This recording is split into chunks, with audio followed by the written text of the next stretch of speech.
The workshop has come a long way since we started. Basically putting a roof in, it's an insulated PIR board, 100mm insulation, stops the leaks dropping down, has helped keep the heat in and out depending on the weather outside. We have 100mm insulation on all the walls, separated from the concrete by battens, and then OSB board on top of that.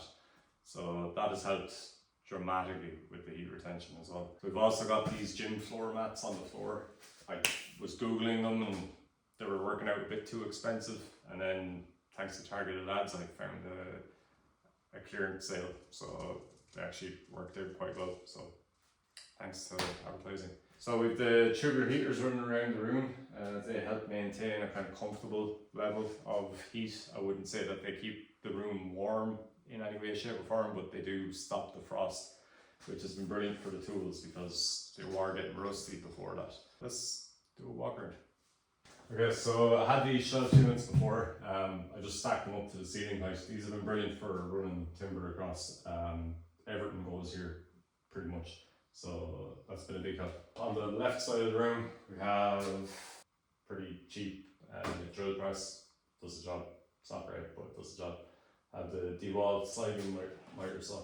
It's my old workbench with the Moxon vise on it. This was in the middle of the room, but I've moved it off to the side here. I might replace this with cabinets in the future, but for now it's actually quite good because it's deep and the Mitre saw can work on it quite well. Just sanding station here, along with sandpaper here. These printed, 3D printed containers, I guess you call them. Same with here, the dominoes, 3D printed, just storage for offcuts.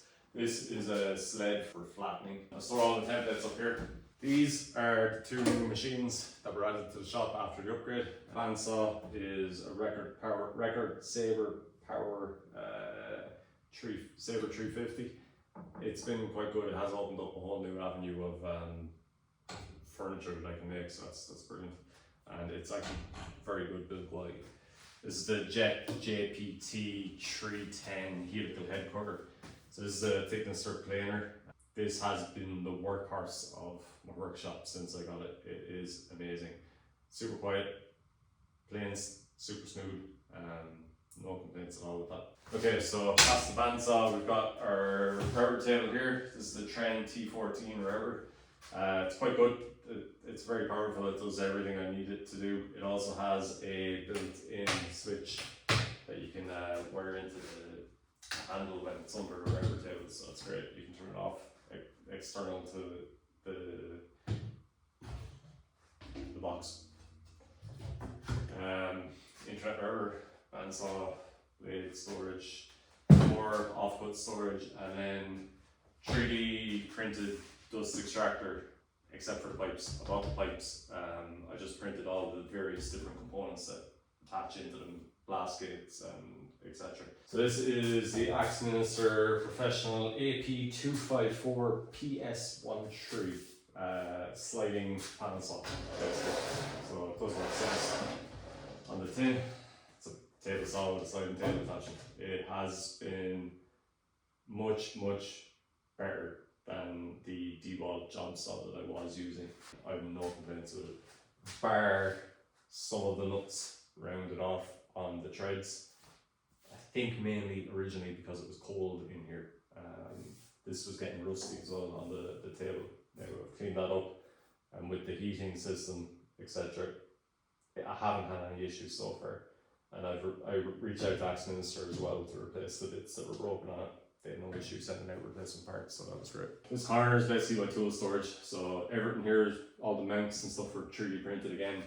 It's really handy. Clamps are over here, so it's brilliant because I can now have a place per tool, and that helps me a lot. And then this is one of the last pieces that was added to the workshop. I kind of wanted to have everything else done before I even tackled this because there was no point in having it here in the way while I was doing all the other work. So the top is Sapali, and then the base and side pop-up dogs legs are all sycamore. So it's actually been quite nice as well because it's small sycamore. So I've added in pop-up dogs like I said, a tail vise at the end, which has again been massive help compared to what I'm used to. And I'm in the process of adding a leg vise. everything is basically done. I just need to sand and oil. So I've got some suede leather in here to help protect any of the workpieces I'm on. We're a threaded bar. Down on the bottom, we've got a pin which helps with racking. So the pin on the bottom is held in using a clamp that I've rebated into the sycamore. This is how I've managed to keep it parallel. So we drilled the hole through the leg, and then we've got this bearing that's mounted onto the leg itself. So everything just glides right through that. So all in all, I'm pretty happy. It's a success in my eyes, at least anyway. This is never going to be one of those fancy workshops that you see people using on YouTube, but it is going to be a workshop that stuff is going to get broken in, get replaced over time, and hopefully a lot of stuff will be built out of here. So for me, it'll do the job. Since I started this upgrade in February, roughly January, February of 2026, I think I've pumped in around 12,000 euros into what you see before you. The roof itself was like 2,500, so that was a big chunk of it.